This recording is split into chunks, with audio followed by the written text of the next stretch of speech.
Praise the lord. మన ప్రభు అయిన యేసుక్రీస్తు ప్రశస్తమైన నామమున ఉదయకాలపు శుభములు వందనములు తెలియజేస్తున్నాను. ఈరోజు ధ్యానాంశము, పక్షిరాజు యవనము వలె నీ యవనము క్రొత్తదగుచుండునట్లు మేలుతో నీ హృదయమును తృప్తి పరుచుచున్నాడు. కీర్తనలు 103వ కీర్తన 5వ వచనం. ప్రియమైనటువంటి దేవుని వారులారా, ఈ వాక్యము మనకు ఎంత గొప్ప ఆశను ఇస్తుందో గమనించండి. ఇక్కడ పక్షిరాజు అని చెప్పబడింది. పక్షిరాజు అంటే గ్రద్ద. అది ఎప్పుడూ పైకి ఎగురుతూ ఉంటుంది, తుఫాన్లను కూడా దాటుతుంది. తన బలాన్ని కోల్పోయినట్టు కనిపించినా మళ్ళీ క్రొత్త శక్తితో ఎగురుతుంది. అదేవిధంగా దేవుడు మన జీవితాలను కూడా క్రొత్త శక్తితో నింపగలవాడు. మనలో చాలామంది ఇలా అనుకుంటూ ఉంటారు, శక్తి లేదు నాకు ప్రభువా అని, మనస్సు అలసిపోయింది ప్రభువా అని, జీవితం భారంగా ఉంది తండ్రి అని. కానీ దేవుని వాక్యం చెబుతుంది, నీ యవ్వనము క్రొత్తదగునట్లు. అంటే కేవలము శరీర శక్తి మాత్రమే కాదు, మన మనస్సు, హృదయం, విశ్వాసం కూడా కొత్తదైపోతుంది.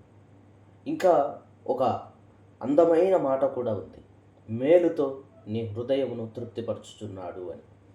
ఈ లోకంలో అనేక విషయాలతో మన హృదయాన్ని నింపాలని చూస్తుంది, కానీ నిజమైన తృప్తి అక్కడ ఈ లోకంలో దొరకదు.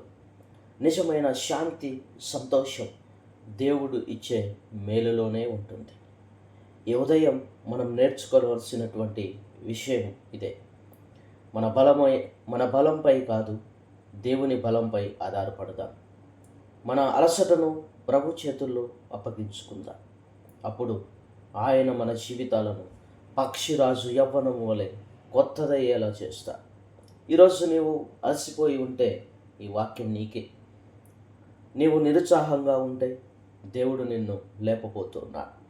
నా ప్రియమైనటువంటి దేవుని వారులారా, ఈ ఉదయకాల సమయమున పక్షిరాజు యవ్వనము వలె నూతన బలముతో, నూతన శక్తితో దేవుడు మనల్ని కూడా నింపాలని, ఉన్నతమైనటువంటి శిఖరములలో మనము ఎదగబడాలని, దేవునిలో నూతన బలాన్ని, నూతన శక్తిని పొందుకొని, నూతన విశ్వాసముతో, నూతన మనస్సుతో మనం బలపరచబడాలని దేవుని వాక్యం ద్వారా మనందరినీ దీవించి ఆశీర్వదించి బలపరచునుగాక. God bless you. ఈ వాక్యము మీకు ఆశీర్వాదకరంగా ఉన్నట్లయితే లైక్ చేయండి, షేర్ చేయండి, సబ్స్క్రైబ్ చేయండి. God bless you. దేవుడు మనలందరినీ మరొకసారి దీవించి ఆశీర్వదించి కాపాడునుగాక. ఆమేన్, ఆమేన్, ఆమేన్.